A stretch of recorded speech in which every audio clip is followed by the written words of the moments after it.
Embark on a journey with us where resilience meets opportunity. This is the Dirt Road to Success. Hi, I'm Skip Colvin with Dirt Road to Success. We have a very special show for you today. We're talking about education. Education is very important to me. It's important to a lot of people out there I know, so I'm really excited about this show. It's really talking about saving our education system in America, K through 12. We know that the education system's gone off the rails. I mean, it's really gotten bad. So we have a special guest with us today, Julie Pickren. Julie's here in Texas, so we're going to talk a lot about Texas stuff, but we're also going to get on a national level. Julie is the member of the Texas State Board of Education District 7. Is that correct? Yes, that's correct. So let me tell you why education is very important to me.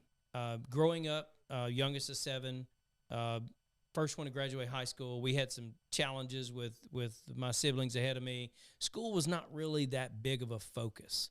It really wasn't one of the things that we put a lot of emphasis in. When I said I wanted to go to college my senior year in high school, I mean, I was kind of looked down on. It was like, really, you want to go to college? But for me, what I did was, unfortunately, is I moved from one school in our community to another school. And who was instrumental in that move was our superintendent. He ended up being superintendent, but he was our principal, Mr. Russell Sapal. And to this day, if I see him, I give him a hug and tell him I love him, because he saw potential in me that others did not. I didn't see it in myself, for one. But for me, if I would not have made the change to another school, I probably wouldn't have graduated high school. Probably really would have been kicked out or just dropped out, which has kind of seemed to be the pattern.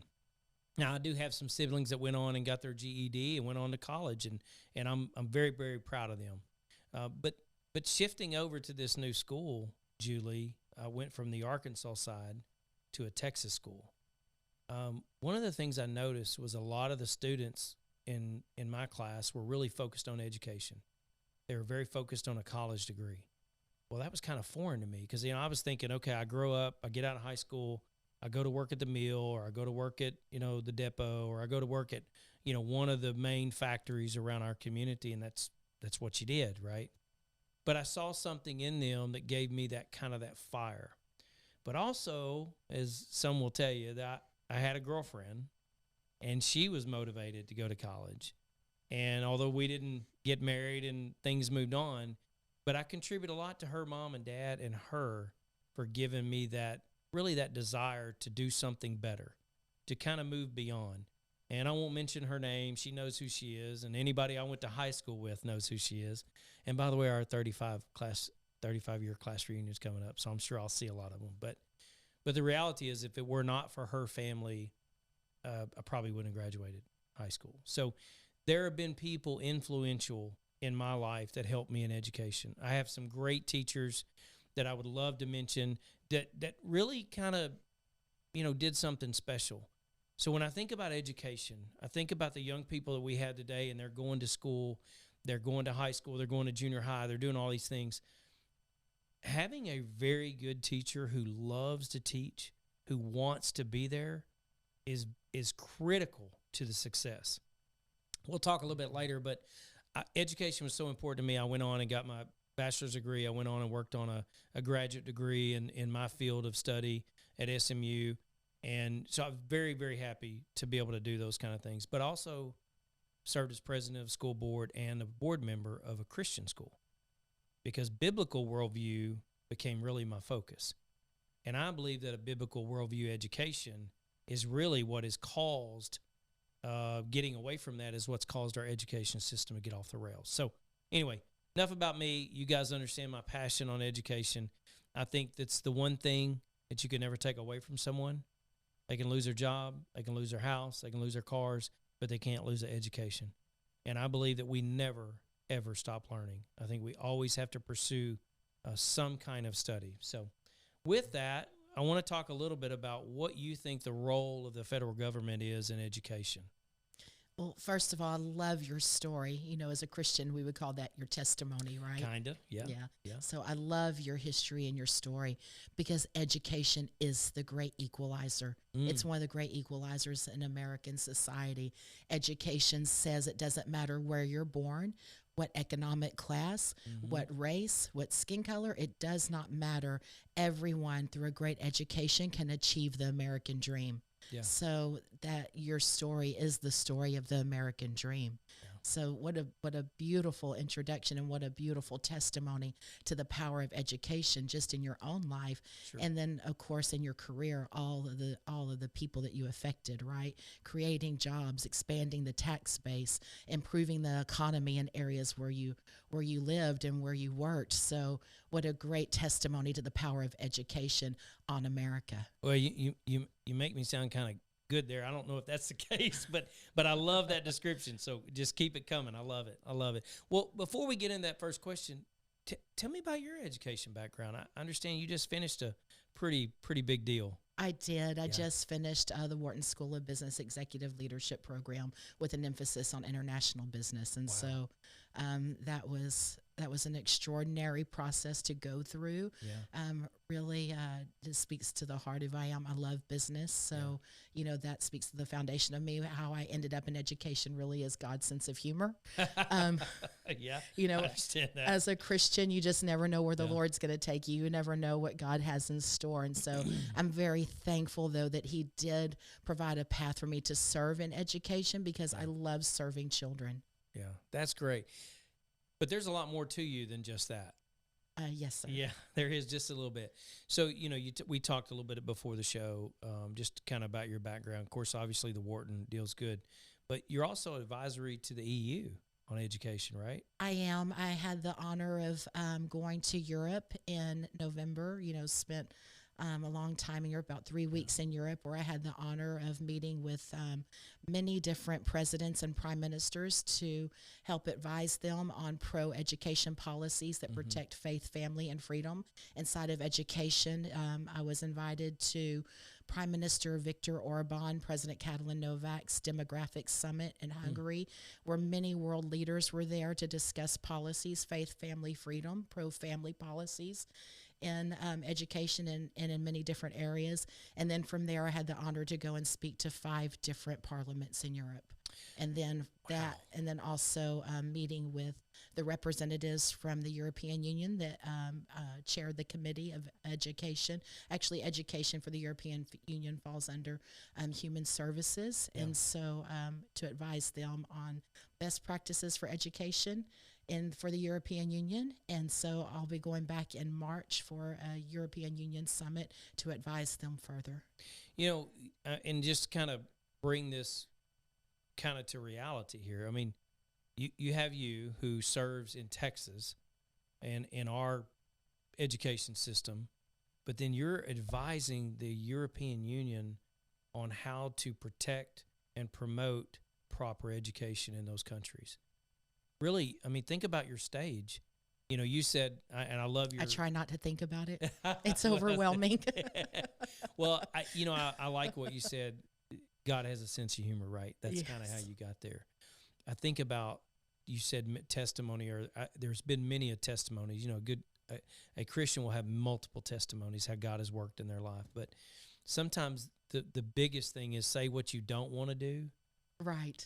And that's when you really see God's sense of humor, because he sends you where you're not supposed to, you don't want to go or you don't want to do, and he'll send you there. But just for your passion in education, obviously it's for the children. Obviously it's something focused that is very high priority on your list. What made you drive to want to do that? I mean, it didn't just wake up one day and say, "Oh, I'm going to go into education." No, actually, I never woke up one day and said I wanted to serve in education. If you're familiar at all with Texas politics, back in around 2012 to 2015, 16, kind of in that time frame, we saw the emergence of the Tea Party in Texas, and then we had the established Republican Party in Texas. And so, back in those times, in those years, you couldn't get the Tea Party and the Republican Party to even agree that the sky is blue, right? We saw a lot of fighting between the groups and a lot of frustration and anger between the groups over the direction that our state should go and our local government should go between the Tea Party and the Republican Party. Now, I'm going back years. That's not the case today. Praise God, we have unity back in the Republican Party of Texas. But going back to those years, it was a very much a time of contention. Okay. And in my local area, in one day, I had the leader of the Tea Party call and ask me to run for my local school board. And a few hours later, I had the leader of the Republican Party call and ask me to run for my local school board, at the time serving about 25,000 children. Okay. And I said, Lord, Which school board was this? this was a school district just south of Texas. It was Alvin ISD, which at the time was the fastest growing school district in Texas. Yeah, just south of Houston, yeah. Yes, Yeah. just adding between 1,000 and 1,500 kids every summer, and covers about 252 square miles.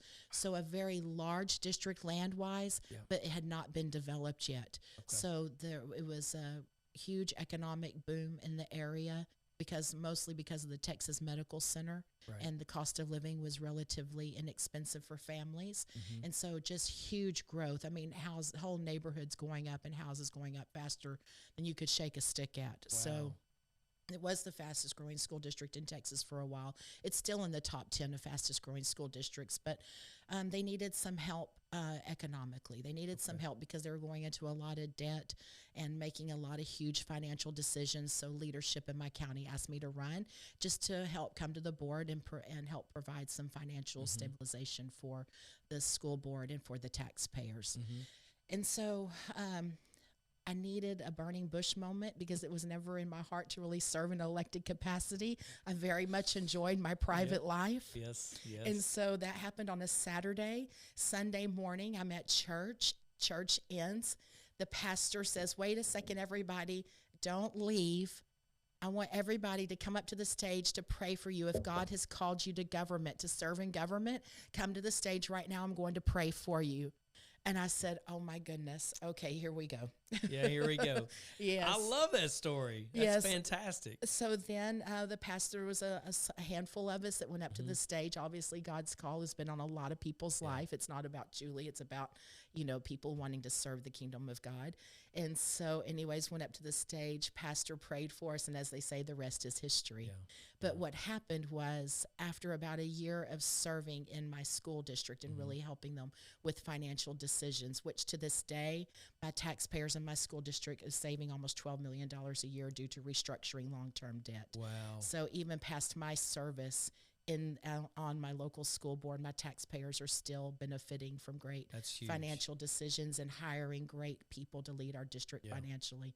That's great. But, built 9 new schools with 2 tax compressions and never raising taxes.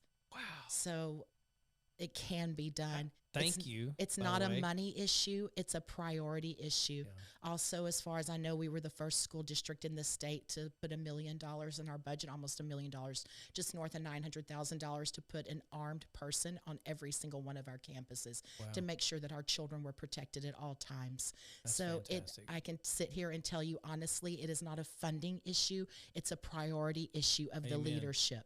Absolutely. We have Chicago Public Schools that spends the very most on student education. They spend just south of $30,000 a year per student on education. And I don't think there's anybody that would sit at a table of influence to say that Chicago Public Schools is the model for every student in America. No, I agree with that.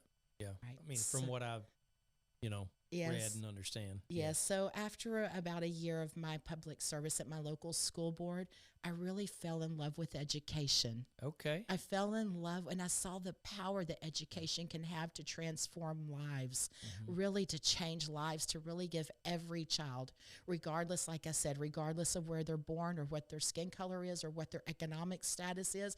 I really saw the power of education, that it can provide every single child an opportunity to live the American dream. And that's when I fell in love with education. So what I did was, like I did in the business world, I found the top people in education and I went to them and I asked them to mentor me, because I realized that I needed to really fast track to understand federal law and state law and federal financing and state financing. It was like a whole new world opened up to me, because the way education works is very different than business. It is. Hiring practices, contracts, funding, it's very different than business. And so this whole world opened up to me, and I realized I needed to know what I didn't know. Yeah. And so I went and I found really great mentors to mentor me, to really teach me to understand what the Constitution says, what federal law says, what state law says, so I could really get a firm grasp so I could serve my constituents well in education. Wow. First thing, thank you. I mean, you said a lot there, okay? And that's in a show in and of itself of just going through that process. But secondly, I can sense your passion because, you know, the challenge I see today, and we'll get into the governmental's role into education. The challenge I see today is we don't have a lot of people who are passionate. They're doing it for a paycheck. They're doing it for retirement. They're doing it for whatever. And your passion is to really help people. You know, one of the things that, and I didn't go to some big Ivy League school and some big fancy education. I worked 2 jobs. I paid for 1 semester. I went to the, you know, it was just back and forth. I was on that 6-year plan, right? Right. But I just kept moving forward. That's right. One more semester. And that's all God asks us to do. God Right. only asks us to take the next step. The next step, yeah. And to be honest with you, I remember, and I know some of my siblings will watch this probably, but I remember them not believing I was really graduating because they're like, it's taking you forever. Yeah, I really was graduating, you know, and it was a big deal for me. It was a very big personal achievement for me to graduate from college. High school, obviously graduated from high school and some family was there, but I remember my mom was the only one that showed up for the graduation, you know, for college. And it was like, wow, you really didn't believe I was doing it. But that passion you're talking about, because that just graduating college opened so many doors for me. It gave me an opportunity. I felt like I could accomplish something so big there was nothing that could stand in my way. Now, I wasn't arrogant or I wasn't, you know. Sure, your success built your confidence. Yes. I just feel like if I can make it here, I can make it in doing anything. Absolutely. And it was so exciting to hear someone as passionate, but to see other people around me like, yeah, we can do this. I mean, education, what you said, is the greatest equalizer. I've never heard that before, but you're exactly right. That's right. Anybody can Right. get an I mean, education. look at Dr. Ben Carson, right? I mean, literally, Yeah. if you look at Dr. Ben Carson's life, everything was set against him. Yep. If we ran Dr. Ben Carson's early childhood through an AI rubric, it would probably spit out that, you know, he would be dependent on the government. He would be in some type of welfare system. He would be, you know, who knows what, right? Right. But that is what the power of God and education can do in someone's life. Yep. You know, he's a leader in not only in medicine, but a leader in government. I mean, just what a wonderful man of God, but education is what was the vehicle that God used to promote him. Well, God has given us all gifts. We all have gifts. I'm still trying to figure out mine, but the reality is he's given, and his gift was being able to be that surgeon. Absolutely. Think about the families that he's impacted from what he's done. Sure, one of the most brilliant surgeons of modern history. That's right. And a smart business guy and smart politician, you know.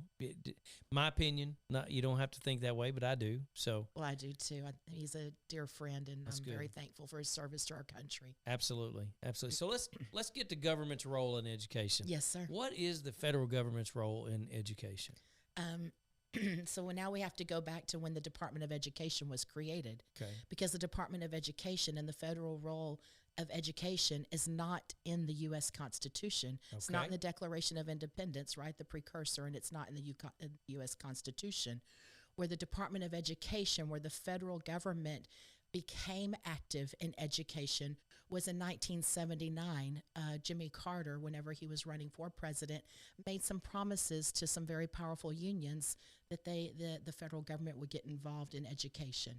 And so then we had the creation of the Department of Education under President Jimmy Carter. And so the idea of the federal government in education is really kind of a new concept. You know, going back to 1979, that's not that long ago. No. But really where education falls is its 10th Amendment. It's a states' rights issue. The states are who are truly in charge of the education of the students of that state. Does each state have its own education department?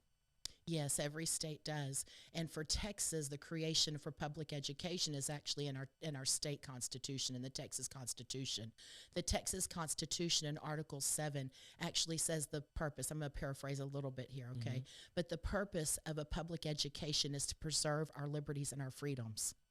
So as a Texas parent, you have to, or grandparent or taxpayer, right? Everybody benefits from great education.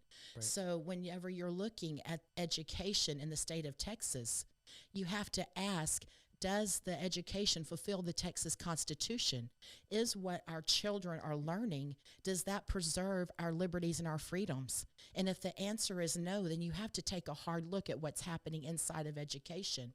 Because what a lot of people don't know is, Texas was a very large territory. The Republic of Texas was very large, into Oklahoma, into Colorado, up to Wyoming. Right. And whenever Texas joined the Union in 1845, Texas sold off a lot of those territories, what's known as Colorado, Oklahoma, all the way up through to Wyoming, Utah. We sold that off to the United States for $10 million. And Texas took $2 million of the $10 million to fund the permanent school fund to start public education in the great state of Texas. Wow. So not only did our founding fathers write it into our Texas Constitution that education should preserve our liberties and our freedoms, they took 20% of where they sold off most of Texas to the United States. They took 20% of that money to fund it. So the education, big priority to them. had to be a very big priority to the founding fathers of the great state of Texas. Let's roll back a few minutes. You mentioned 1979. Jimmy Carter's running for office. There's not a federal education department at that time. He makes some promises to some unions. Who were those unions? Well, I think that is the beginning. That's the AFL-CIO, which is the parent union over the American Federation of Teachers that we have today. Okay. So it was not in place at the time. It was to create that. Yes. Okay. They created, President Jimmy Carter created the Department of Education. We think about all the states each having their own education department, and then there's all this rumbling about school choice. And I know I have my opinion, but I want to get your opinion on what you think about school choice. Now, I know I pay taxes on for education, and I don't have kids in school. But if I did have kids in school, my opinion would be if I wanted them to go to a certain school, I would love it if I could do the voucher or whatever you call that program to be able to send my tax dollars to that school to help pay for that. But I want to hear your thoughts on it. I mean, you're obviously, I'm out here looking in. You're right in the middle of it. So I want your thoughts on it.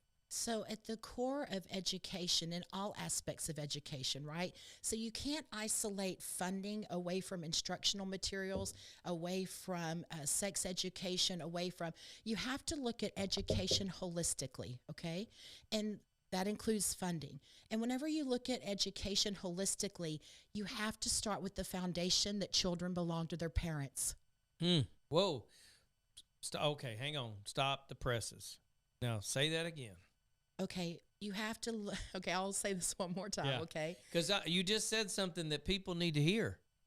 Oh, yeah, absolutely, because we're hearing a lot of it from the other side that children belong to the government. That's right. Say it again. Say it again. We're going to preach this one out. Go ahead. Okay, you have to look at education holistically, right? You have to look at the funding component. You have to look at textbooks or instructional materials. You have to look at mental health, even physical health, right? You have to look at child and education holistically. And at the foundation of all of those aspects of education, you have to operate from the core belief that children belong to their parents. Man, so I love this, okay, because, there has been a lot of talk that you don't tell the parents what the kids are doing, getting in all this. And I'm a redneck, okay?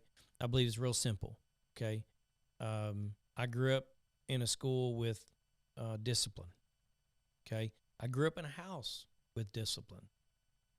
And, that Mr. Russell Sapal has whipped me many a time with a paddle. And some of these parents are, sorry, but some of y'all are crybabies. And y'all think your kid is perfect.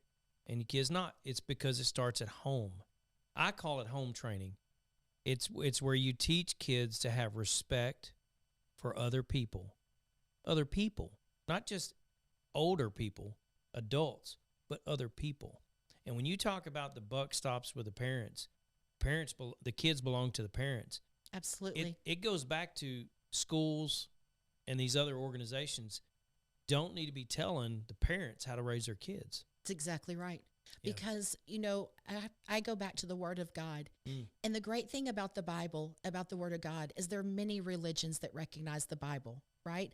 So whenever you look at the whole Old Testament, that puts us in agreement with people of Jewish faith, people of Islamic faith. There's a lot of religions that recognize the significance and the importance of the Word of God, and especially whenever you tie it back to the Old Testament. So there's a lot of intersection of agreement on parents' rights, whether you're not depending on if you're a Christian or not, right? There are many people of faith that can agree that children belong to their parents, because the idea of children belonging to the government is a secular humanist or communist worldview. And so we can find a lot of commonality with many people of faith on the premise that children belong to their parents. Well, let's just set the foundation. Psalm 127, the Bible says that children are an inheritance from God and a blessing from God. The Bible was not talking to government. The Bible was talking to families, to parents, and that's the foundation. The foundation in and of itself is this: whether you're a believer or not, your kids are yours. That's right. I used to tease my kid. And there was a sitcom. I can't remember what the name of it was, but it was Bill Cosby. He said, "I brought you into this world, and I take you out of it." And I tease him with my kids that all the time. But the reality is, my kids belong to me. That's right. They're your children. They're mine. And I had my son on with one of our other shows, and we talked about the blending because I'm a stepdad, and obviously he's my stepson, but I call him son. I never use the word stepson. And we talked about that. And I would tell anybody, I said, "No, they're mine. I beat them like they're mine," and that's a joke. But the reality is that, they're ours. They're not the schools. Right. They're not whoever else's. It's our role to teach those kids the right path. That's right. And I will be honest with you, I have failed in that in many occasions, which is the whole purpose of this show, is to show that people can fail, but they keep getting up. Well, that's grace. Yeah, Grace says it doesn't matter. In Texas, we would say, okay, you fall down, you pick yourself up by your bootstraps, and you carry on. I got my boots on right now. There you go. Yeah. So that's grace. Grace says it doesn't matter how many times that you fall, that God will always give you the power, the authority, the resilience to get back up. And that's what we need to instill in our children is, as parents, we need to instill in our children what's called emotional resilience. Yes, because whatever mistake you make does not define your eternity. It does not. It doesn't. I mean, you have so much more. I was talking to I got these 3 kids from church that help around the farm, and they were helping today. And one of them mentioned that, he's having some struggles with his parents. And I said, "Remember this, you have to listen to understand, not listen to respond." And I said, "Your parents love you. Be respectful.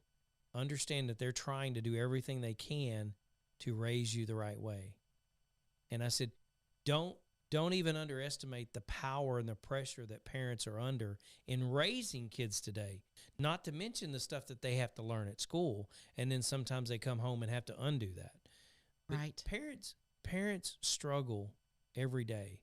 And a lot of times we are not vulnerable enough to let our kids know we're struggling.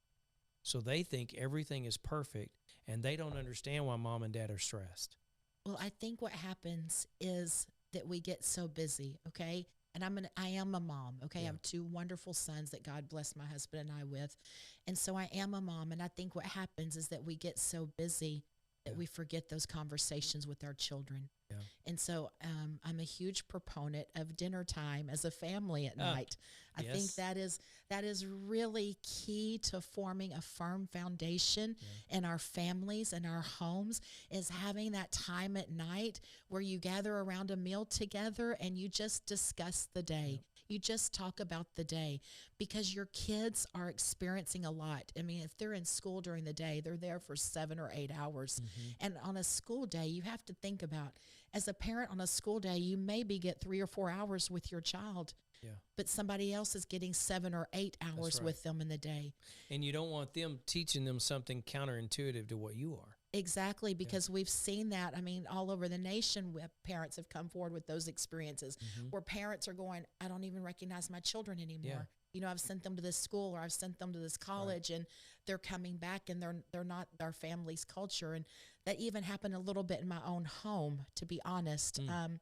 In my own home, you know, I told you dinner time is very important for our family. It's kind of where we unpack the day and talk about things and guide our children in conversations and what have you. And I realized that at dinner time that there was this conflict between my children and I.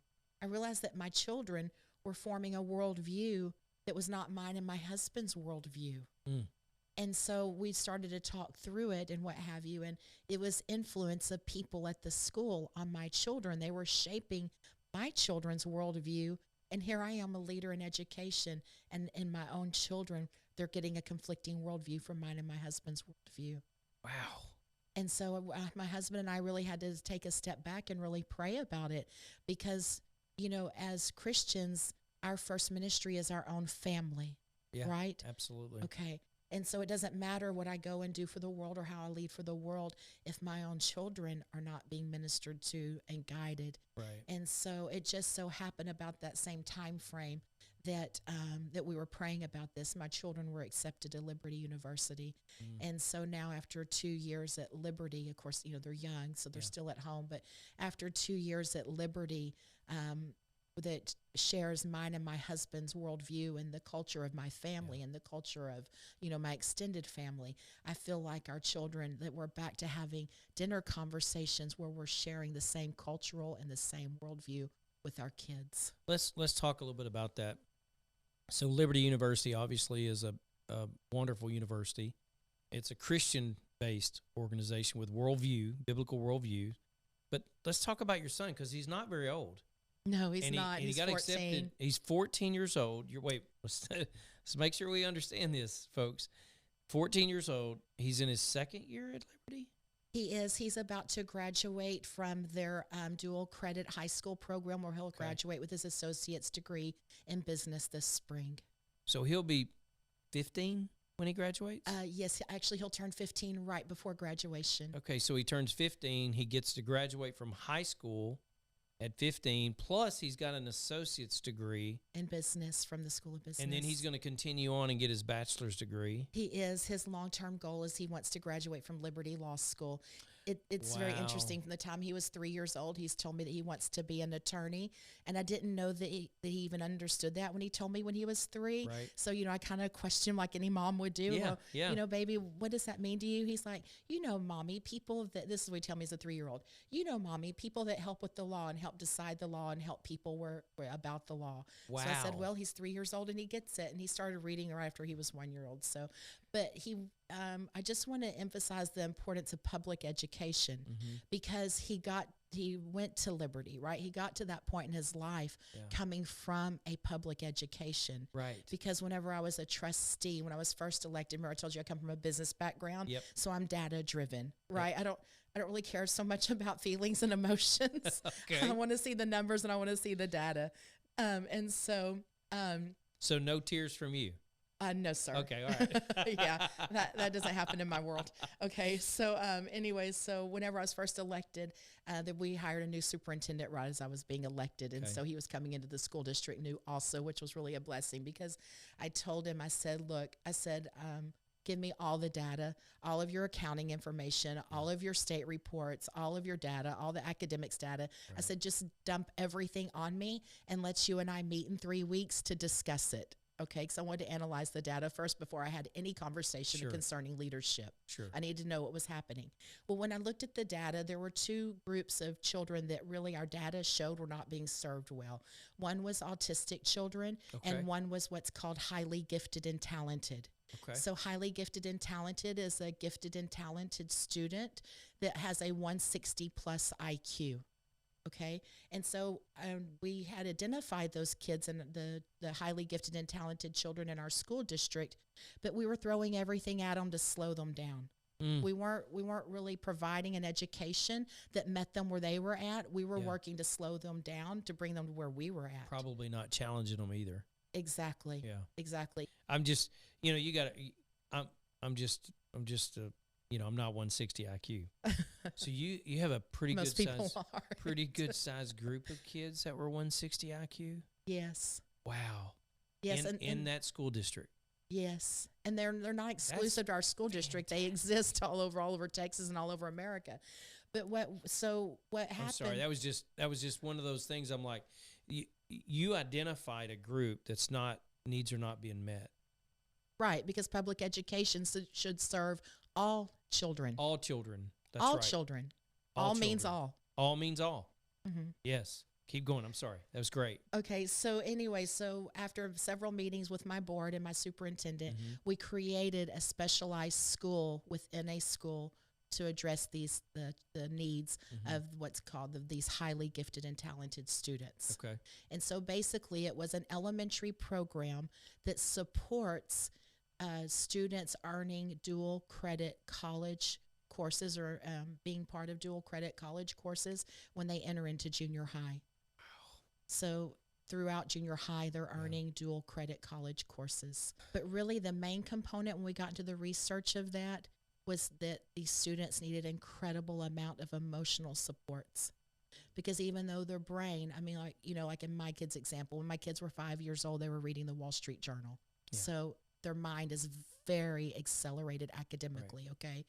And so even though their minds are so high achieving and so advanced, they're still little children. They're emotionally still, 7-year-olds and 9-year-olds.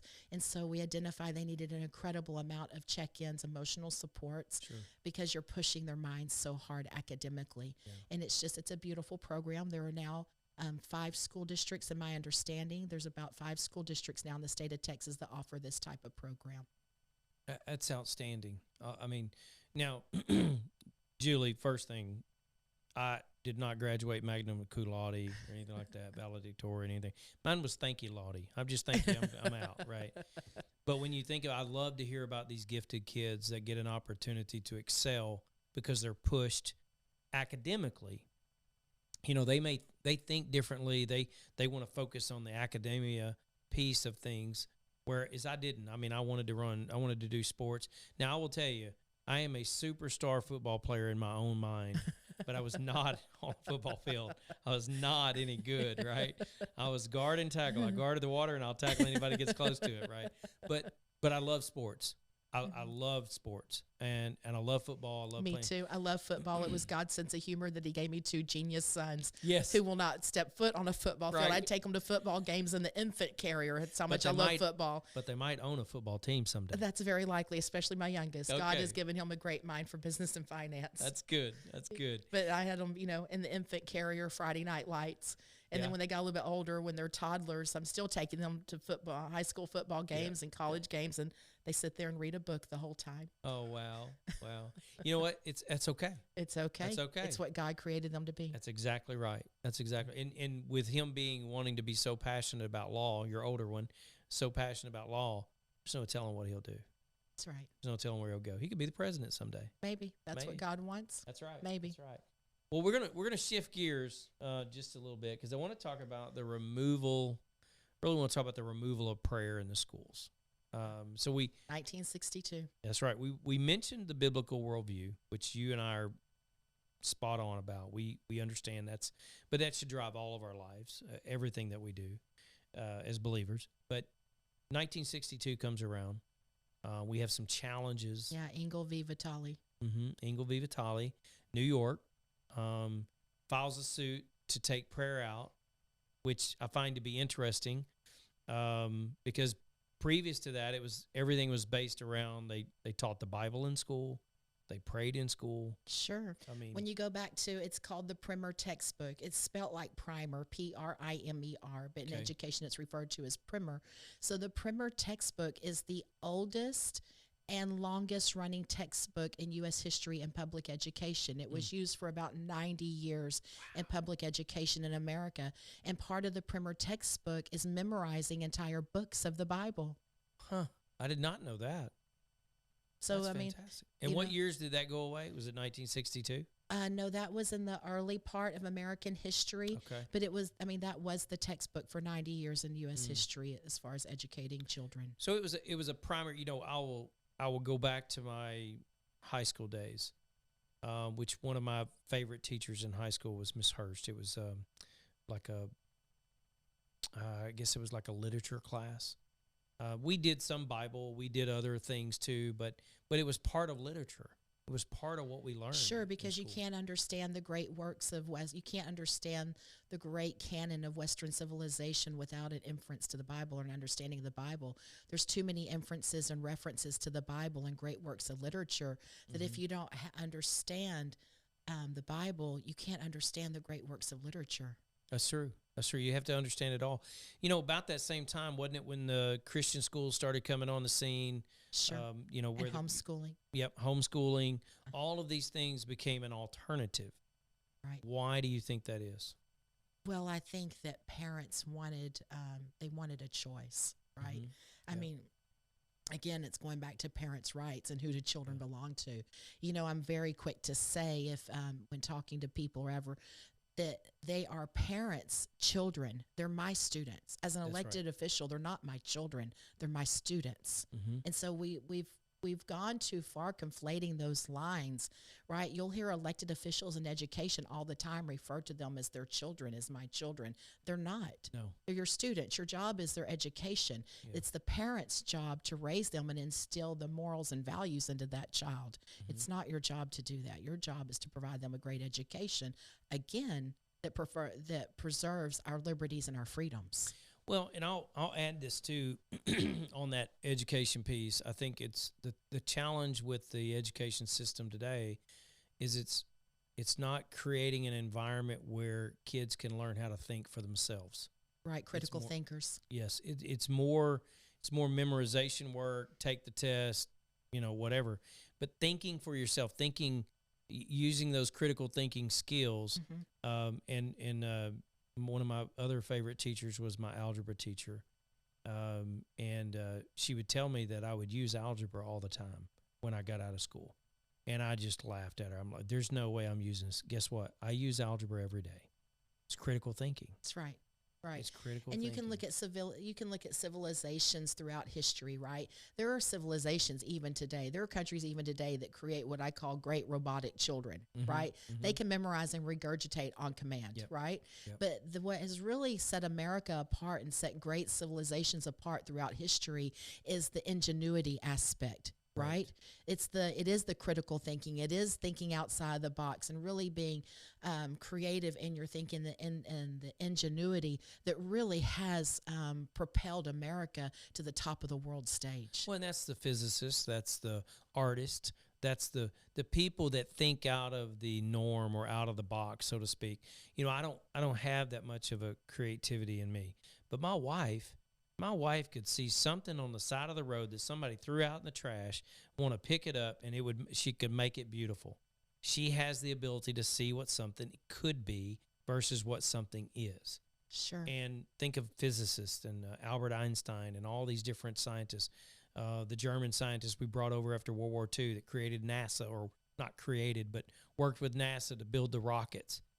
Those guys think at a different level. Sure. You know, that's creativity. That's that creativity. They know how to work through those things. Sure. It's taking a firm foundation and knowledge and then applying ingenuity and creativity to it, which is where greatness lives. And they continue to ask questions. Absolutely. And that's of themselves, of the science, of everything. Of everything. That's right. And that's how we need to train our children. I agree 100%. You know, I was reading something the other day about the way, and I'm very interested in this education of other countries and what they're doing, but we have not allies. I'm going to say not allies. I'm not going to say the countries, but that we have countries that are not our allies that are teaching kids military training type stuff as young people. Sure. In preparation for whatever could happen. Sure. And we're worried about, and I'm sorry, I'm just going to say it. I'm going to say it like I see it. We're worried about teachers trying to figure out if a boy is a girl or a girl is a boy and which bathroom they need to go to. Sure, it's the distractions, right? It's the social construct right now that has become a distraction in education, and in a lot of areas we've lost the main thing is the main thing, right? I mean, whenever you have more than a 60% illiteracy rate, whenever you only have 25% of children are mastering literacy skills or mastering math skills, right? 75% are not, 73% are not, okay? You don't have time in the school day to discuss social issues. Right? You're not educating children well, if at all, right? So we don't have time to introduce all to what I call making our children social experiments. Right. We do not have time. Not only do we not have time, it's ethically wrong to make a social experiment out of a child. That's right. That's a child's life that you're playing with. It's not your and place. You are ignoring the parents' rights and roles and responsibility whenever you make a child your social experiment. I agree. And so the purpose of education is to provide a great education. The purpose of education is not to create social experiments out of children. That's right. Their role is to teach, That's right. not to train or coerce Right. or deceive. Right. And even in that vein that you're talking about in the social experiments, right? I mean, we have federal law. We have existing federal law, the Parent Pupil Protection Act, that says that it is illegal federally to ask a child their sexual orientation or their gender identity without a parent's approval. But they're doing it anyway. But it's happening anyways. Yeah. There is what I would classify when I talk with people, the main problem that we have in education right now is lawlessness. We have local school boards, we have state boards, we even have federal education boards right now that just are trampling over the laws in education and over the laws and parents' rights. Wow. I mean, that's a powerful statement. It is. It is, because we have to get back to the basics. We have to get back to the absolute foundation that children belong to their parents' rights. And then we have to institute back into education instructional materials and education that follows state and federal laws. Well, let's go back to the law just a little bit, because I know there's been a couple of cases recently that really have stirred up some attention, and rightfully so. One was the coach that was terminated for praying at the center of the field. Sure, Coach Kennedy. That's right. He didn't coerce anybody, but people started gathering. And it reminds me of Henry Blackaby, Experiencing God, that study. I don't know if you've done that study, but it says, everybody wants to be involved in what God is doing, right? But what it says is go find where God's working and go get involved. Exactly. Don't wait right here in this chair. And that's the whole purpose of this podcast, is I kept talking about doing something where I could spread the biblical worldview. And sure, get engaged. And yeah, I have to do this. This is what I felt like I had to do. So, but the coach, for one, and I think you said there was a case in Maine. Yes. That kind of. So you want to talk a little bit about Coach Kennedy's case first, and then we'll talk about the Maine case. Yes. So in 1962, the Engel v. Vitale case, that instituted what was called the Lemon Test in education, right? There were 3 qualifiers, and if it hit any of these qualifiers, then it was not allowed in education, okay? One of those was prayer. So the very important thing about the Coach Kennedy case in 2022 is that it completely negated the Lemon Test. The Lemon Test in education is gone. Coach Kennedy case, the Coach Kennedy case totally wiped it out. Great. And so now we do have prayer back in schools, right? As a result of the Coach Kennedy case, an employee of a school district can pray how they want, when they want, in any manner that they want, right? Because what that said was, you were infringing upon their rights if you did not allow them to do that. Yes, that actually, the way the Supreme Court ruled on that was it was a civil rights violation, which, interesting enough, in education, a school district has to pay out punitive damages in civil rights violations. And so Coach Kennedy's case, they went a step further, and I believe he was awarded about $2.5 million from his school district because it was a civil rights violation to not allow him to pray. But now let's back up a little bit. Is it a civil rights violation if a teacher or a administrator is trying to influence a child to be something they're not?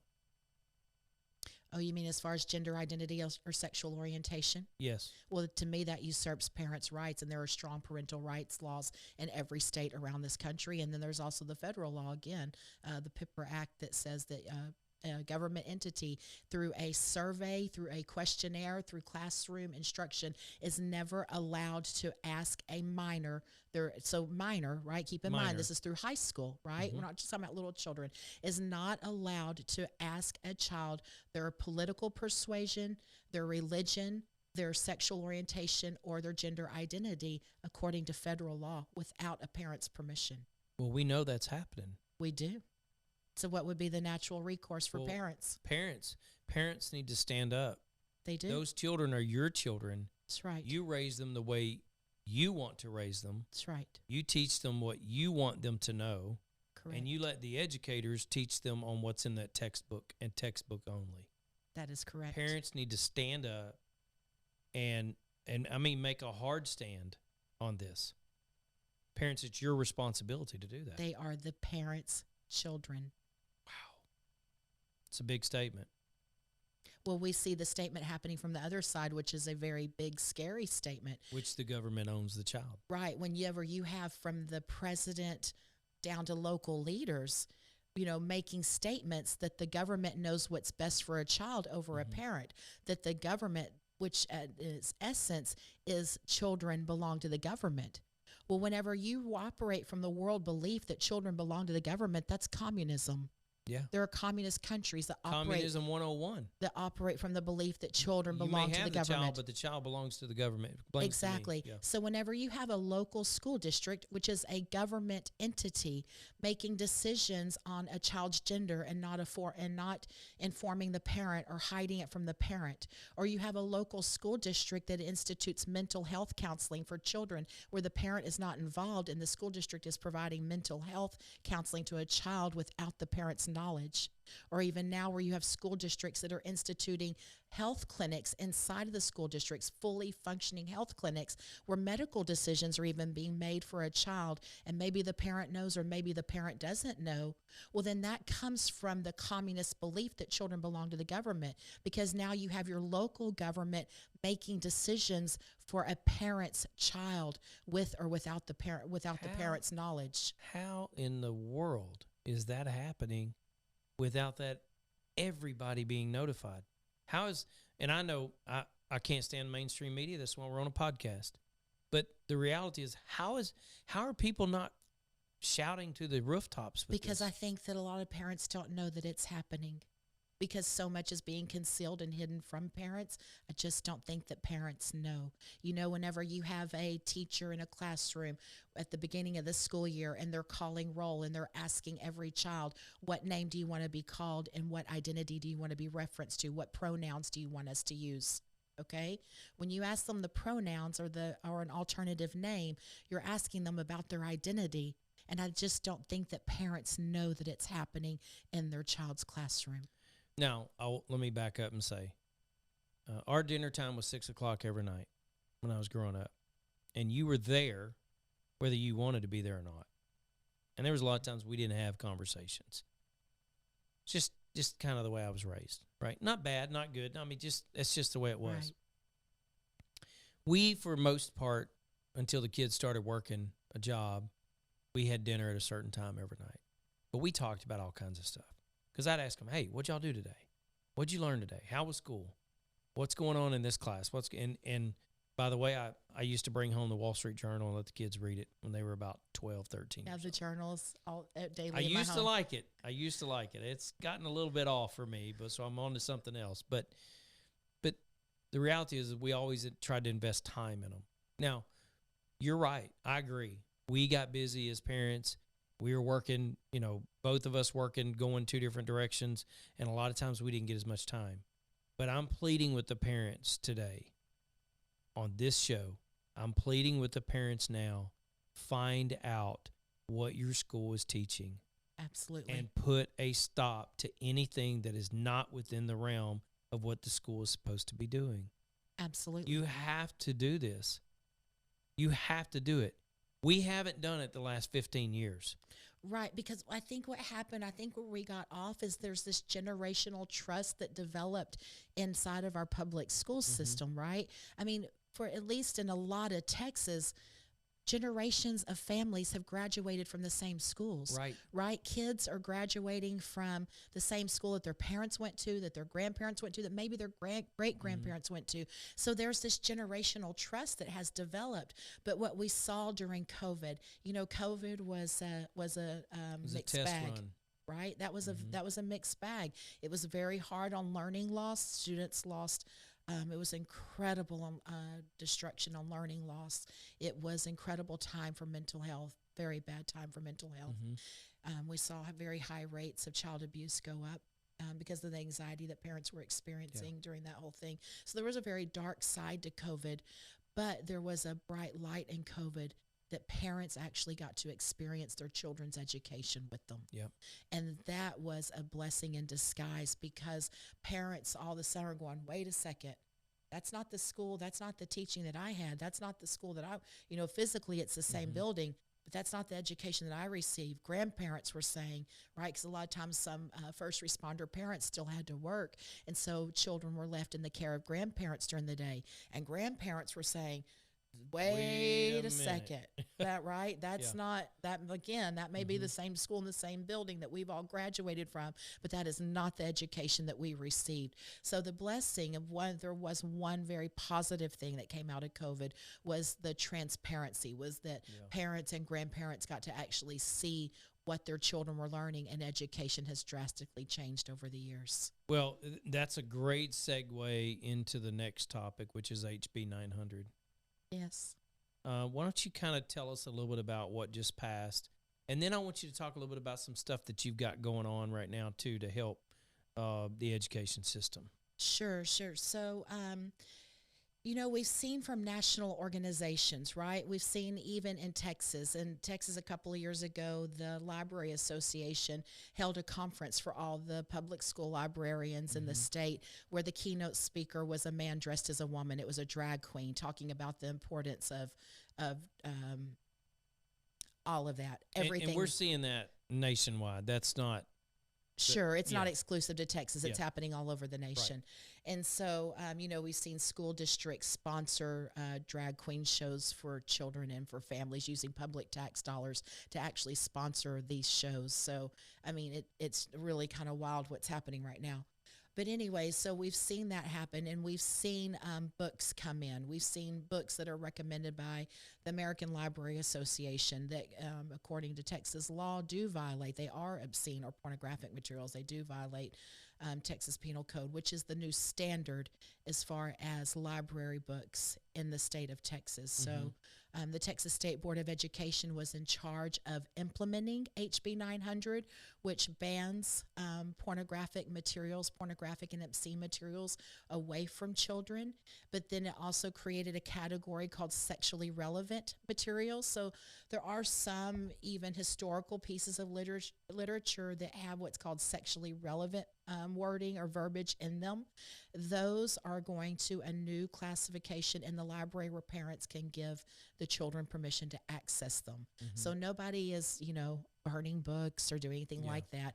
What we are saying is that we're not going to have children exposed to pornography and obscene materials because, at least in our state, and I know a lot of other states are spending a lot of money on mental health, making sure that children are very well-rounded and emotionally strong. And so there is all kinds of mental health data that shows the negative effects, the detriment that happens when you expose a young mind to pornography. Yep. You're really creating a lifestyle and a way of thinking that a child should never be exposed to pornography. And unfortunately, many of our children have been exposed to pornography in their public schools or in the classroom library. So House Bill 900, signed into law by the governor, bans pornographic and obscene materials from our classroom libraries and from our school libraries. Wow. And then the Texas State Board of Education, we just passed the policy that implements that. It's even crazy that we're talking about this. It is. Who would ever think that we would talk about 5-year-olds having pornography in their classroom? Right. Really. especially in Texas, right? Of all states, especially in the great state of Texas. That's right. I mean, we're in the South. You wouldn't think that would be the case, but we're here having that conversation. It's sad that whenever our legislature had so many laws to consider, right? They meet for a very short time, and they had so many laws to consider that keeping pornography away from little children had to go to the top, right, to protect our children. It's just, I don't know, it speaks a lot about society, but we need to get back to the basics. We need to get back to the Word of God. We need to get back to the structure of the family and the importance of the family, and really protecting our children from the family point of view. Mothers, dads, family, that's the bedrock of society. Yeah. Well, and that brings us to the next question, which is really, I have not heard a lot about this until probably 2 or 3 years ago. Maybe during the middle of COVID is when I saw it the most, and it's critical race theory, CRT. I'm going to give you a definition, but then I want you to give me your definition. The definition I have here is from the Legal Defense Fund, by the way. It says a CRT is an academic and legal framework that denotes that systemic racism is a part of the American society. It goes on to say that it's part of education, it's part of housing, employment, and healthcare. So what it's basically saying is that racism is a part of the framework of America in almost all aspects of human life. So we talk about education. You just mentioned earlier, education's the great equalizer. That's right. I don't understand a way that you could not get an education today if you wanted it. There are so many avenues to get an education. Sure. A free education almost. If not free, almost free. I know I worked my way through. It wasn't free for me because I had to pay for it. But I did everything I could to get through because it was a priority. Housing. We have so much assistance for housing. You could actually get in a house today and probably not pay $1 through Section 8. So I'm just thinking out loud here, right? Sure. And what's so ironic, if you think about the irony of it, is the people that are proponents of critical race theory, the people that say that the education institution from the local to the state to the federal level is based in systemic racism, are the same people that are opposing education savings accounts. Yes. Right? Because, I mean, truly, if you really believe that, if you really believe that there is systemic racism, that every education institution from your local school district up is based in systemic racism, but then you tell a poor minority mom that she doesn't have a choice, that she has to send her child to a failing school, to a school that has 80% illiteracy. You can't have it both ways. You can't tell a poor minority mom that your only option is a systemic racist school where her child is never learning to read. Right. But then at the same time say we have to resolve systemic racism. So it's so ironic to me that anyone that truly, if you truly believe that our institutions are based in systemic racism, then you should be a huge proponent for education savings accounts. You should be, which brings up a good point. When you think about the voucher program, and I'm going to paraphrase 50,000 foot level.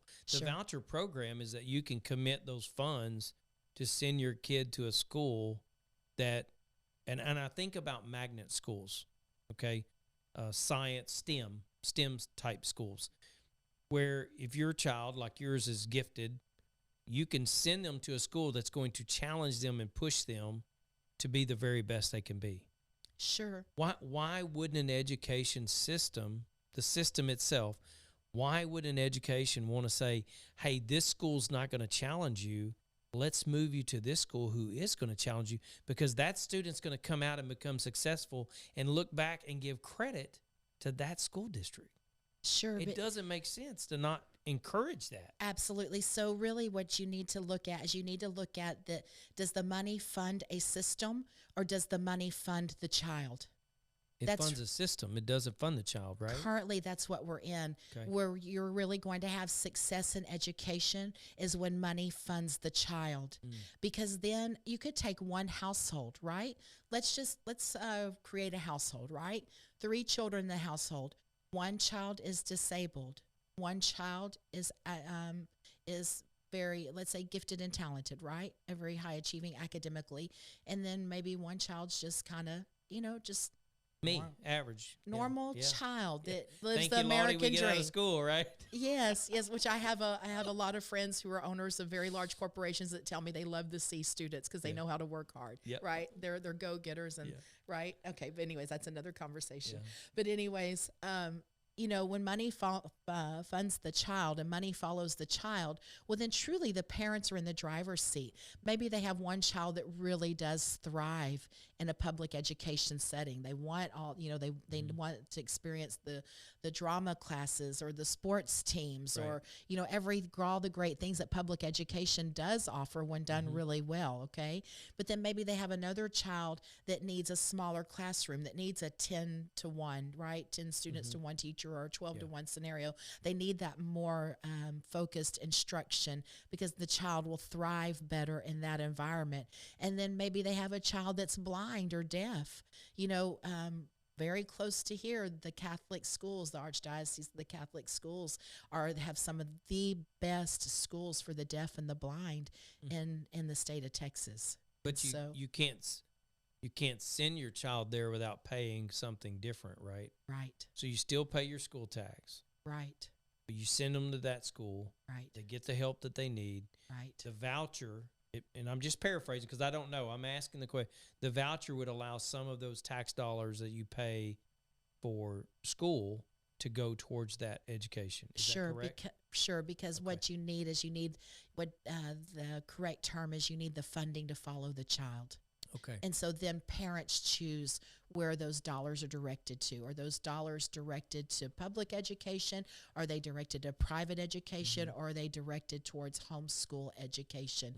And then truly what we see in Florida and areas of Florida is a hybrid model where a parent can choose this portion of the dollars is going to go here, this portion of the dollars is going to go here. So you could have a child maybe do some courses at home in a homeschool setting and the rest of the days in public school. But again, to get to that point, which, by the way, on the national report card, which by no means is partisan either way, it's truly a data-driven report card to rank states as part of education. Florida just went to #1 in education. Really? Yes, which is hard for me as a proud Texan to admit that.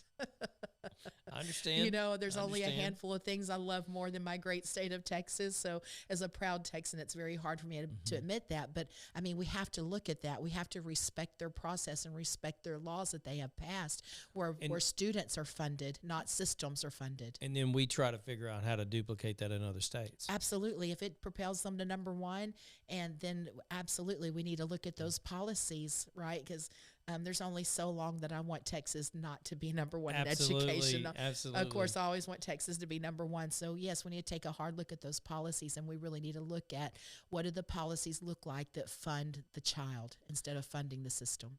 And CRT is a big subject, and we could probably critical race theory. So actually, my first experience with critical race theory as an elected official happened way before COVID. In 2015, I was a newly elected school board trustee, and I had a mom call me who, she was a black woman, and she called me, and, in Texas we would say, or in the South we would say she was madder than a wet hen. Okay, we know what kind of mad that is, We right? do know what kind of mad that is, yes. And she called me, and I'm telling you, she was hot. She was mad. And what was she mad about? She was mad because she called to tell me that her daughter in the school day had been taught that she was a victim based on her skin color. Wait, let me back up. So you're saying a mother called you. This is 2015. Yes, it's 2015. So this is almost 10 years ago. It's 9 years ago. Can you believe? She calls you. She's a black lady. Calls you. Said her daughter was taught to be a victim? That her daughter, during her class during the day, her daughter was taught that she was a victim because of her skin color and that other people were oppressors because of their skin color. So it's been around longer than the last few years. Oh, it's been around quite a while. It's not a new concept. It's been in our universities for a long time, and now it's about, I would say probably about 12 years ago, around 12 years ago, it trickled into K-12, into public education. Wow. But anyway, she proceeded to tell me that she was a doctor, and her husband was a doctor, and they moved from a school district that was teaching critical race theory or a victim mentality to her daughter, that they intentionally moved to our school district because she didn't want her daughter to be taught that she was a victim based on her skin color. Again, she was telling me, she was a doctor at the Texas Medical Center. Her husband was a doctor at the Texas Medical Center. Very successful couple. And they did not want their daughter raised with the victim mentality. And she was highly upset that her daughter had been instructed that during the school day. I mean, let's go back to the premise of what CRT is. It's division. It's, but it goes back and says, because of their skin color, they don't have the ability to get an education. That's not true. Right, which, by the way, critical race theory was not in our governing documents of our school district, and it was not in our instructional material. It was a teacher that took it upon herself to teach it in the classroom. Really? Who is this teacher? Do you remember her name? I don't. That's been a lot of years. And okay. Oh, you meant in the school. I was thinking from the start of all of it. No. Okay. It was a teacher that took it upon themselves. Okay. So that's where we really need parents engaged also, because parents need to know what's happening in your child's classroom so that you can have effective conversations with your local elected school board. Do we still have parent-teacher night? Yes. Well, in many districts we do. Some do, some don't, but yes, we do. I grew up having that, and I don't know that my parents ever went. I hate to say that, but I just don't think they ever went. If they did, I don't remember, especially in high school. I mean, I was working full-time going to high school. I can't even remember. I don't even think I ever told them if that was going on. But I just wonder if that's still going on, where it gives you an opportunity to sit down with the teacher, be in the classroom. Now, our boys went to the school down the road here, Montgomery, Texas, and I remember going to some. Yes. And I remember, I love my son to death, but the teacher said he sleeps too much. And I remember that. He mentioned that the other day in the podcast. They're like, yeah, you did, son. You slept too much.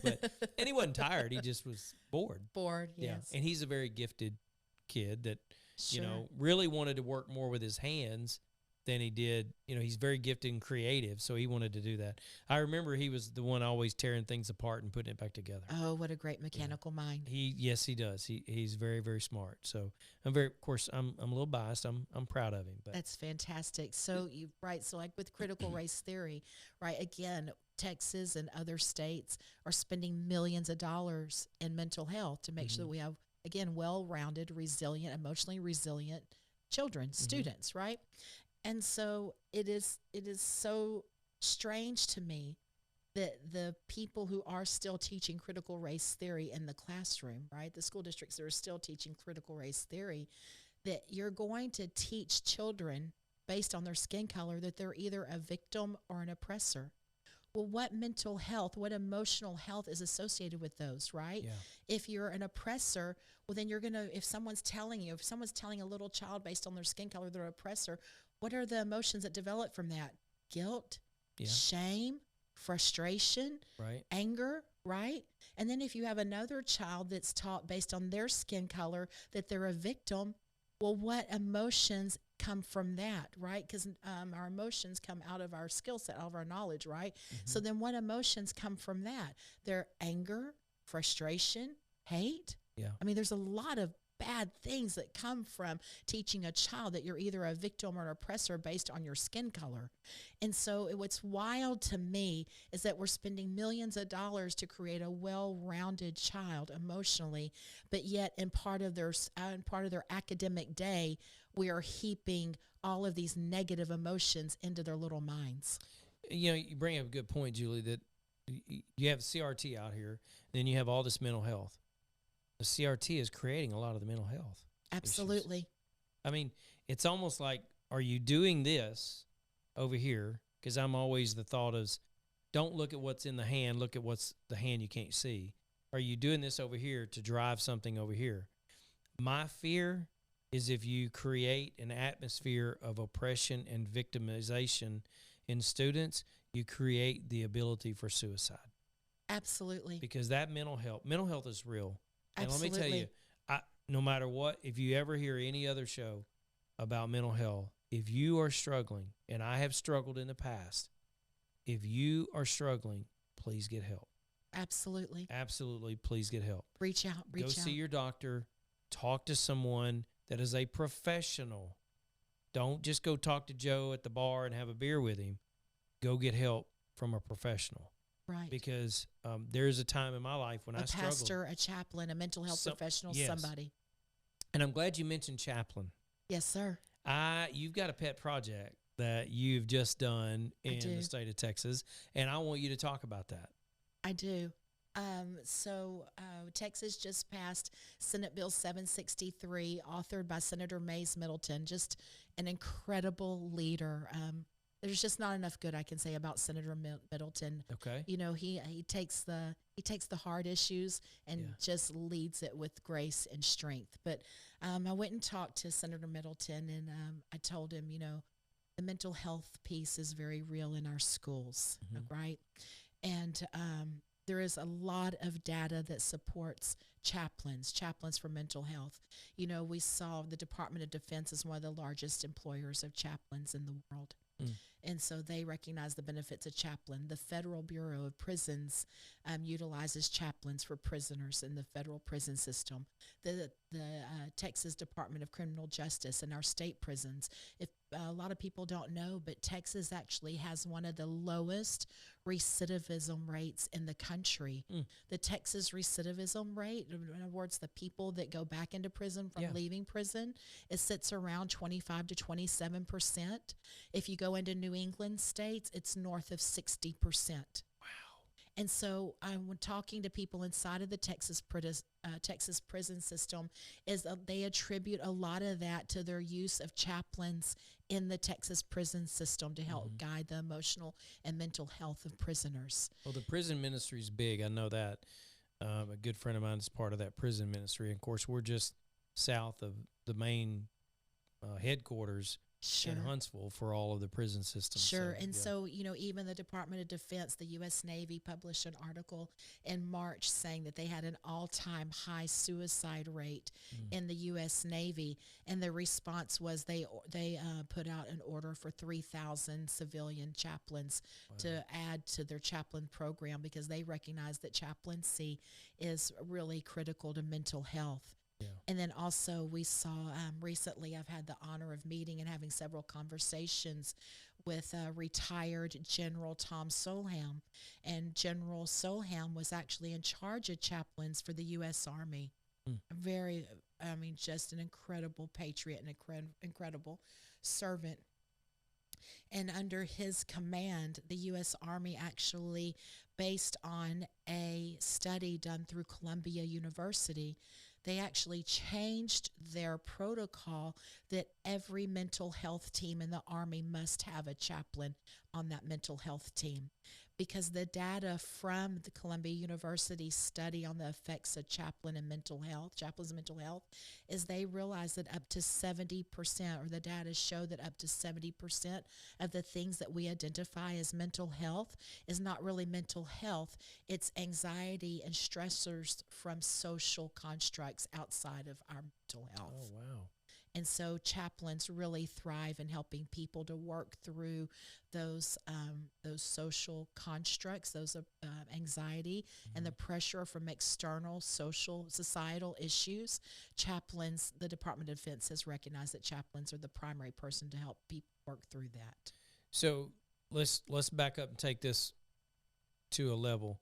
So this project, putting Senate Bill chaplains in school, 763, signed by law and by Governor Abbott in June of 2023, now allows for school districts to either employ or allow volunteer chaplains on every school campus in the great state of Texas. That's fantastic. And then the state even went further. So in the school safety and security allotment funding bill, this state of Texas provided almost $2.5 billion in mental health and school safety for education in the state. So now the schools actually have the funding to employ school chaplains. Wow.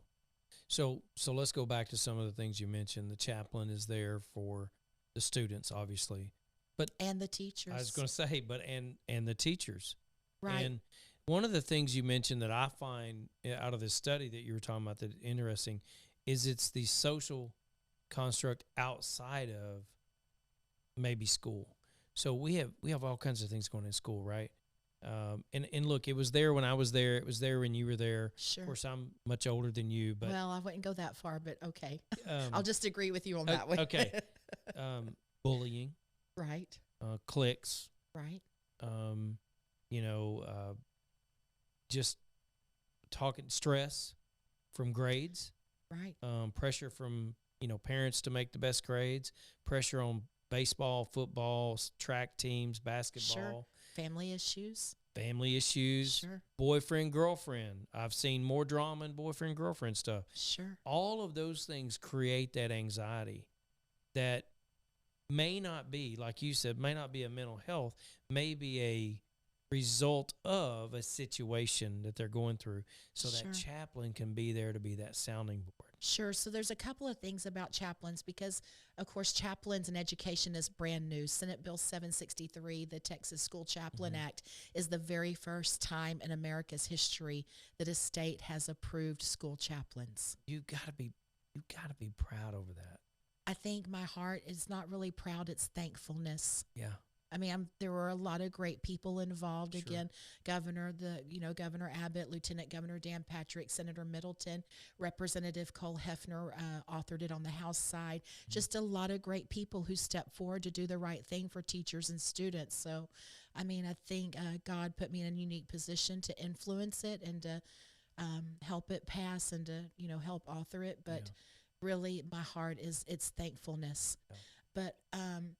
But anyways, so when you have to look at what's happening in education. So if we look at it from a teacher's point of view, okay? So if a teacher is going through something, who does a teacher have to talk with? The teacher's only choice right now is to either talk with a coworker who they can hope keeps their confidence, right? Maybe a teacher's going through a divorce or a custody issue or a problem with a child in a classroom. A teacher has no one to talk with right now. Or a teacher's other option is to talk with somebody who's in a superior position to them who will affect their education career. Yeah. So even if you look at our teachers, and then also we have another new dynamic in education that teachers are being diagnosed with PTSD. Now, PTSD is a mental health diagnosis from the military and from first responders. So if you think about now, you actually have teachers who are being diagnosed with mental health problems that our military has experienced and first responders experience. We need to bring every mental health support we can for our teachers. You're preaching to the choir on this one, but one of the things that I think, and this message goes out to teachers. I don't know about a percentage, but teachers are generally called kind of like preachers, right? Absolutely. They're not doing it for the glory or for the money, or and they're sure not doing it for the money. That's right. And teachers aren't paid enough. I'm just telling you. Although whenever I was a trustee, my teachers were among the highest paid in the state of Texas. Teachers were a priority for me. Listen, not enough. I mean, they're all yes, I agree with what you're saying, but what I mean by that is teachers have to do a lot. They do. They wear many hats. Really, really good teachers, it burdens them when their students are burdened. And so you're talking about them having the ability to go talk to a coworker. Teachers, listen to me. Get the help you need. I love that this chaplain program is there. And the chaplain program, if it's something bigger than they can handle, then they can refer them to someone else. Absolutely, because chaplains are very different than pastors. Okay, pastors are trained to represent their religion and their faith inside of their religion and their faith. That's correct. Chaplains are trained to represent God in a secular setting.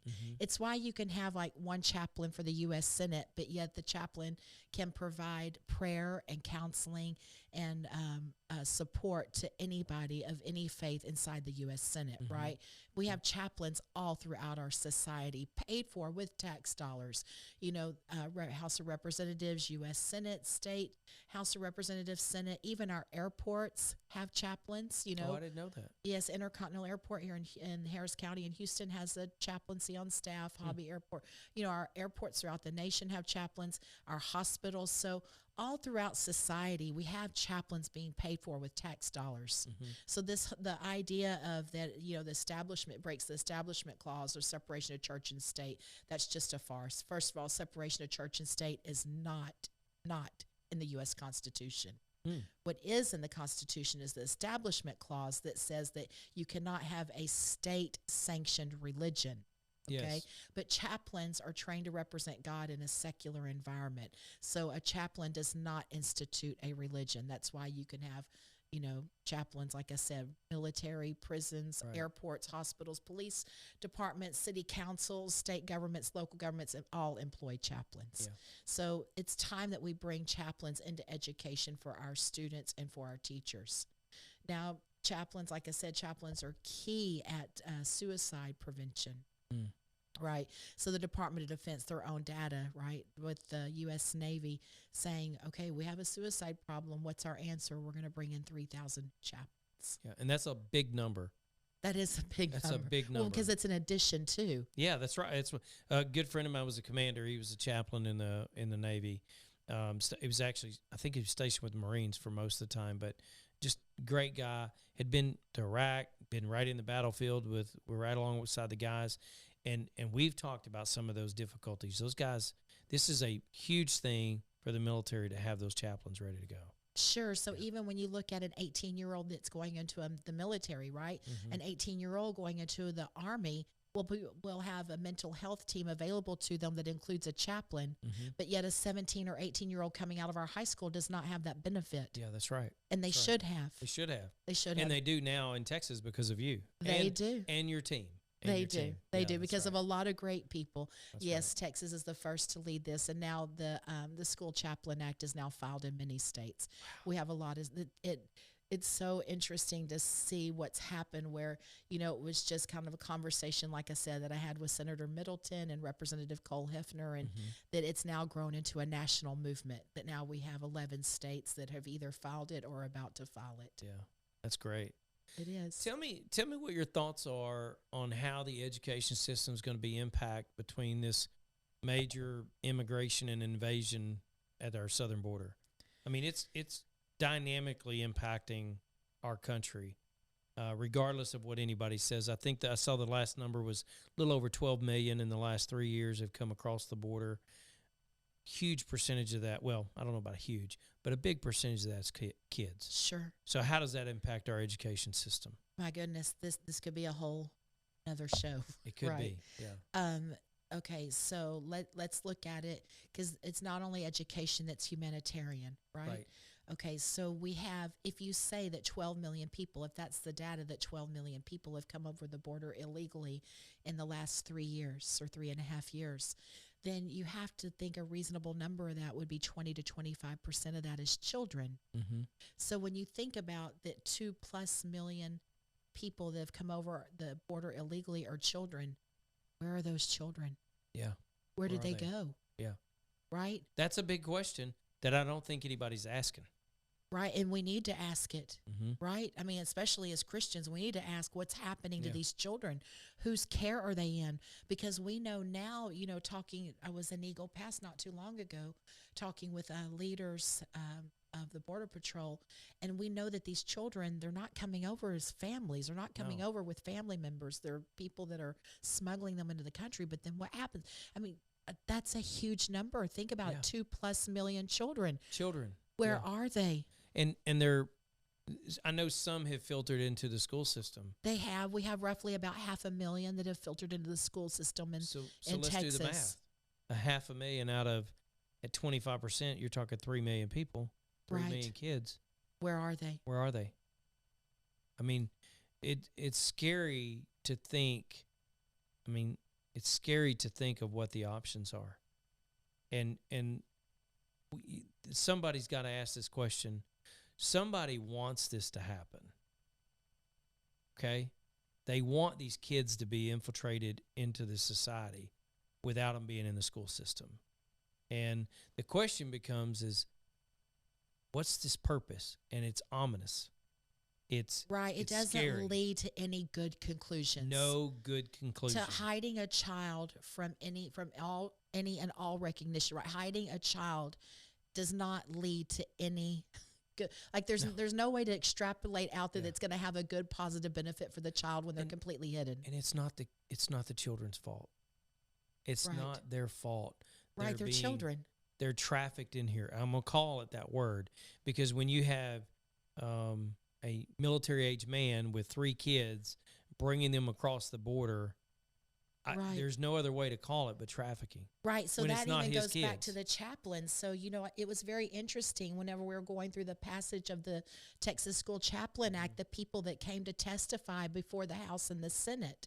And one of the people that testified before the House and the Senate, their testimony was that a volunteer chaplain at an elementary school, okay? This is public testimony, that a volunteer chaplain at an elementary school noticed that there were these little girls, like I don't know, 10, 12 little girls that were dropped off and picked up every day by a limousine. Well, now, if you live in more affluent areas of Texas, there are transportation services that kind of have their stick, right? Like in my area, there's a pink limo, a pink Hummer that, right, you can have pick up. So there, people have like their gimmicks, their advertising, right, to provide transportation for working parents. So the chaplain told one of the teachers, "Do you think that's normal that these little girls, 8-year-old little girls, 8 and 9-year-old little girls, are picked up every day and dropped off every day by a limousine?" And the teacher's response was just like my response. "Oh, well, that's just their thing. That's a transportation company, whatever. That's just their shtick, right?" Yeah. And so anyways, but it didn't set right with the chaplain. So the chaplain went to the local sheriff, and the sheriff did investigate it, and it turned out that it was like a brothel. It was it was all these little 8 and 9-year-old little girls that lived in this affluent neighborhood that were part of a sex trafficking ring. And they were in the schools every day like normal. So that when you think about these children that are missing, it's in all economic classes. It's in all areas. It is throughout society. Okay, so that's another function of a school chaplain. A school chaplain is trained to look at what's happening in the school, because you have to think about a school chaplain, their only duty is the spiritual care of the teachers and the students. They're not in a classroom every day. They're not doing schedules. That's not their function. Right. Their function is the spiritual care and to see every child and every student. And I'll give you another example. We ran an experiment in an elementary school of about 600 kids.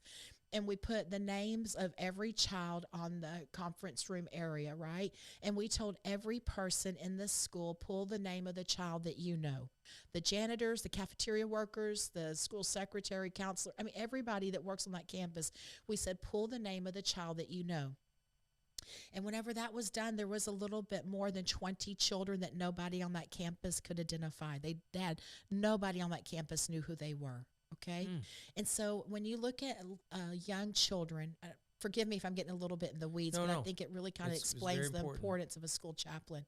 When in younger children, a child that does not want to be seen, they're experiencing what's called adverse childhood experiences.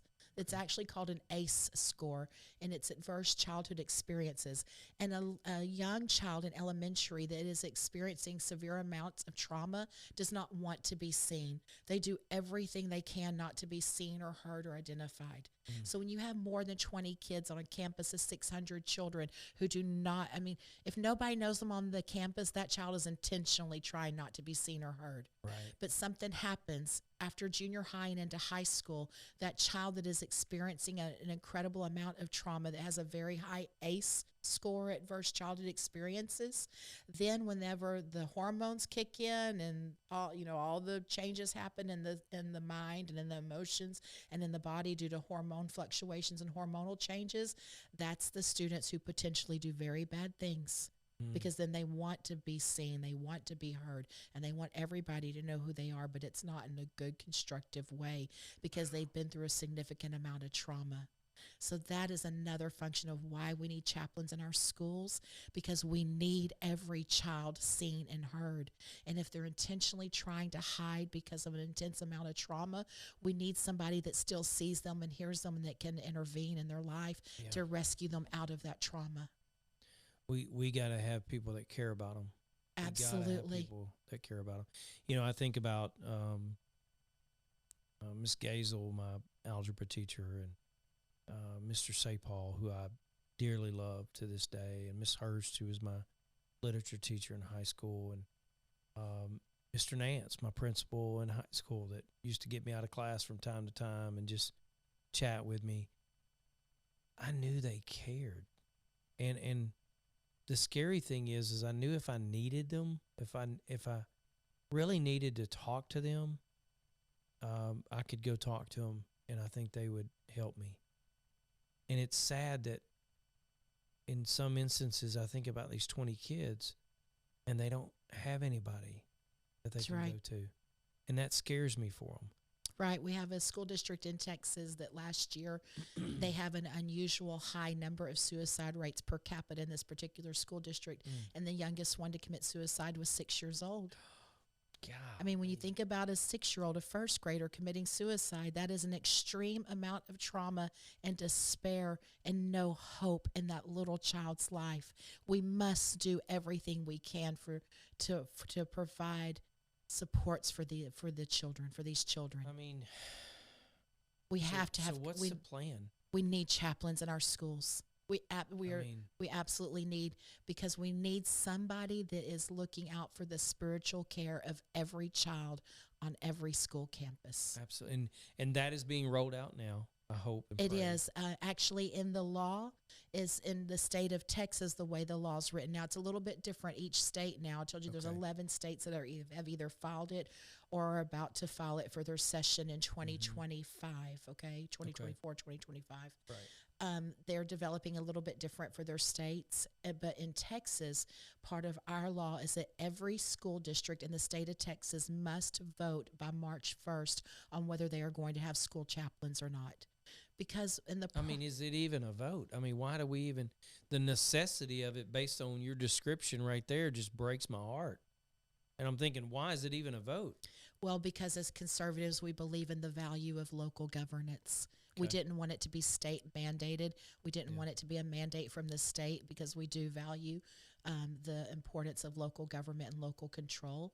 But I would agree with you. I cannot imagine really, with knowing what's happening with mental health and trafficking and things happening in our schools, I cannot imagine a school district not wanting to provide a chaplain for teachers in school and teachers and students. I'm pleading with every superintendent, every board member, every principal, every teacher, every parent. Please, please, please make sure that this vote goes through.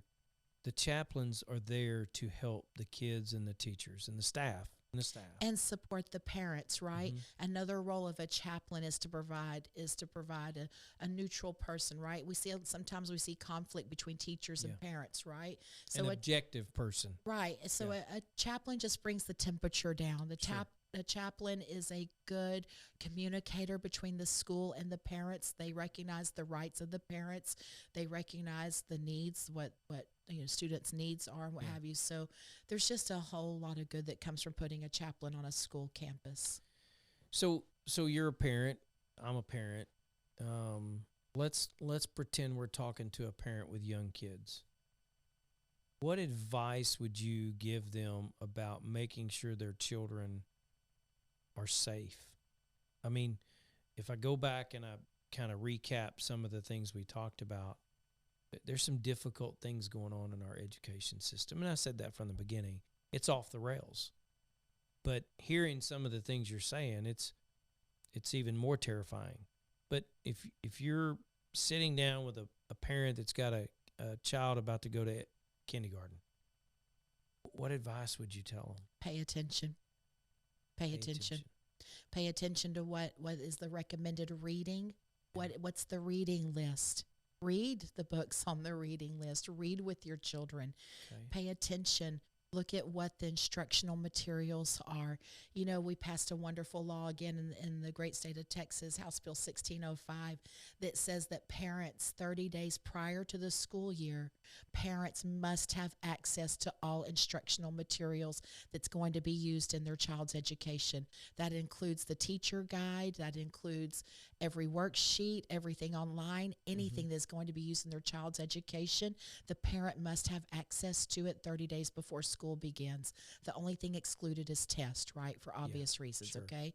Sure. But really use that portal. Your school district's going to have to provide it for you. Go into that portal. Look at what your child is learning every day. Look at what instructional materials are used. Look at what worksheets are being presented, and really find your voice. Your local elected officials, your local school board trustees, they are elected by you and for you. And education should always support the parents. Yeah. Education does not supplant the parents' rights. It should always support the parents' rights. And so if there is anything that is of concern to you, let your voice be heard. You know, just to kind of recap, Julie, and thank you, by the way. This is scary and eye-opening all at the same time. But what I'm hearing is, parents, you got to stay involved. You got to plug into the schools. You got to know what they're teaching. You got to stand up for your rights. They're your children. That's right. They're not the school's children. They're not the government's children. They're your children. That's right. And run for school board. Serve. Yeah. Right. If you want a seat at the table, join one of the committees. Run for school board. You know, there's great organizations that parents can join that gives them really great toolkits. And the schools need the parents to be involved. Absolutely. The Harvard Literacy Study, which is considered the gold standard in literacy, you know, after this multi-year, very expensive study that Harvard did, it's called the Harvard Literacy Study. Basically, to really kind of sum it up, the conclusion of the Harvard Literacy Study is that parents are key to childhood literacy. Yeah. So, you know, education doesn't work without parent involvement. That's right. It just does not work. It's like trying to use a square wheel. It doesn't. Yeah, no. You parents have to stay engaged and That's involved in their child's education. Well, Julie, I first and foremost, I want to thank you for coming on, and I'd love to have you back. I want to talk about more topics, especially topics that are impacting the secondary education in college. And I know that you're in the, primary and K through 12, but I know just from talking to you, you've got some opportunity to add value to the collegiate level and what's going on there. But I keep noticing this pin on your dress there, and it looks like an eagle. I can't see it very well, but can you tell me a little bit about that? That's an eagle sitting on top of a pearl that represents the world. This is the first wives pin. First wives pin. The first wives of presidents get to create a pin, a piece of jewelry that represent their feeling of their, I guess, their views, their world views. And this is the eagle of freedom. And it's a beautiful eagle with its wings stretched out over a pearl that represents the world. So it's called the Eagle of Freedom First Wives Congressional Pin. Nice. Well, thank you for being here. Obviously, securing the education for America, K through 12, is a top priority of yours. Absolutely. It's obviously a priority of mine.